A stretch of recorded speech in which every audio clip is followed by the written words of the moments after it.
স্বৈরতন্ত্রের গাছেদের কথা, লেখা আর্যতীর্থ, আমি সুমিত বন্দ্যোপাধ্যায়। গাজাতে কত গাছ ছিল জানো? কিংবা ইউক্রেনে? আজ অবধি মানুষের সাথে মানুষের যুদ্ধে কত গাছ মারা গেছে গুগল করলে কি সে হিসেব পাবে? পাবে না, কারণ মানুষ ছাড়া বাকিদের নিয়ে ইতিহাস কখনো লেখেনি। গাছেদের সবের উপর দাঁড়িয়ে মানব সভ্যতা। প্রতি বিস্তারে কত লাখ কোটি গাছের যে প্রাণ গেছে ইয়ত্তা নেই।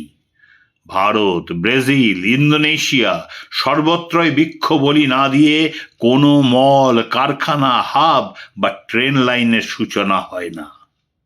অবশ্য বৃক্ষ রোপণ করে সেই দায় ঝেড়ে ফেলা স্বভাব মানুষের। প্রতিটি অরণ্য একটি বৃহৎ গণতন্ত্রের মতো, যেখানে প্রতিটি বৃক্ষ, গুল্ম, লতা, পশু পাখি, পতঙ্গ, পোকা তাদের স্বকীয়তা বজায় রাখে। মানুষ ছাড়া সেখানে কোনো দূষণ নেই।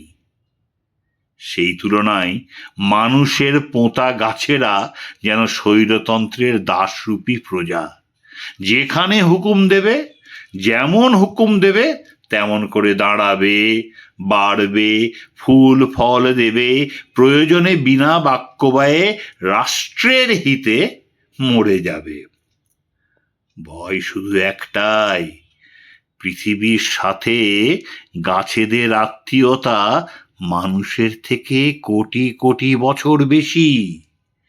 গাছেদের নালিশ পেয়ে এ গ্রহ ফোলালে তার পেশি, এত ধর্ম, এত দেশ, এত যুদ্ধ আর এত দাঙ্গা নিয়ে মানুষ পালাবে কোনখানে?